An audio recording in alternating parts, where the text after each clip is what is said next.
An emotional day for the families and friends of some of the 39 Vietnamese people found dead last month in a truck in Britain. Funerals have been held for the 16 of the victims. Families reportedly had to take out loans from the government to cover costs. Our correspondent Nguyen joins us from Nghe An province and home of many of the victims. Tung, has this given these families any closure at all? And what about the families of those victims yet to be repatriated? When will the rest be flown back?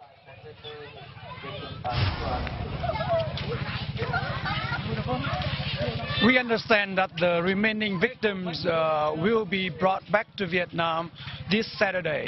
And at the moment, this community here I am in this hamlet, they lost 2 young sons in a tragic incident in the UK. And to many people, the death, they see the death in the tragedy as a wake-up call for the communities here in this central region of Vietnam, because there are many people, young girls, sons and daughters have been smuggled into the UK.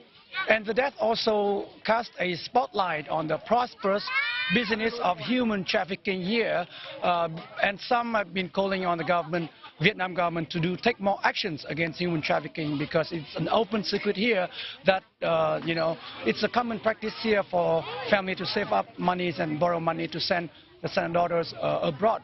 And some have been saying that the government needs to do more to improve the economic conditions here in these rural communities, because despite the fast economic growth in Vietnam in the last few decades, young people are still very hard to find jobs that can provide enough money for them for the future. But for the hamlets and the community here at the moment, they are still trying to overcome the pain and the loss that they are facing in this tragedy.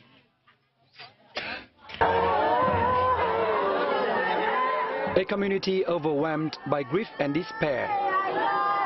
Their 2 young sons had left to the UK. Now they are finally home. The congregation struggled through their grief to sing prayers to bid the last farewell to their beloved sons. 5 weeks after the tragedy struck, the family and community here have come to some closure. But the sudden and heartbreaking loss seemed too much to bear.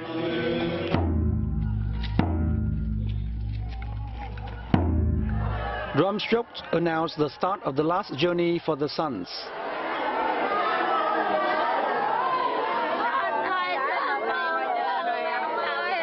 Their bodies were carried in slow procession in the last passage through the village where they were born and grew up. Nguyen and Hoang are cousins.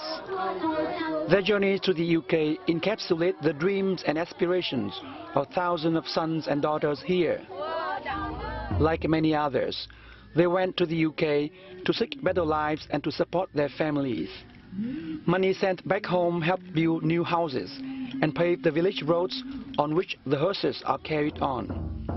Their death shocked the community, where thousands have been smuggled to the UK. But no one had returned in coffins this way. At the burial ground, emotions burst raw under grey and gloomy skies.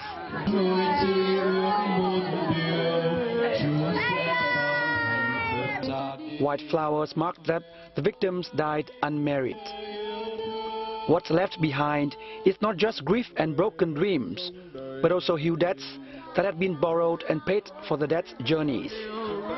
It's not clear how and how long it will take for this community to recover from the tragedy. But they are doing what they can by getting closer together in this tight-knit community.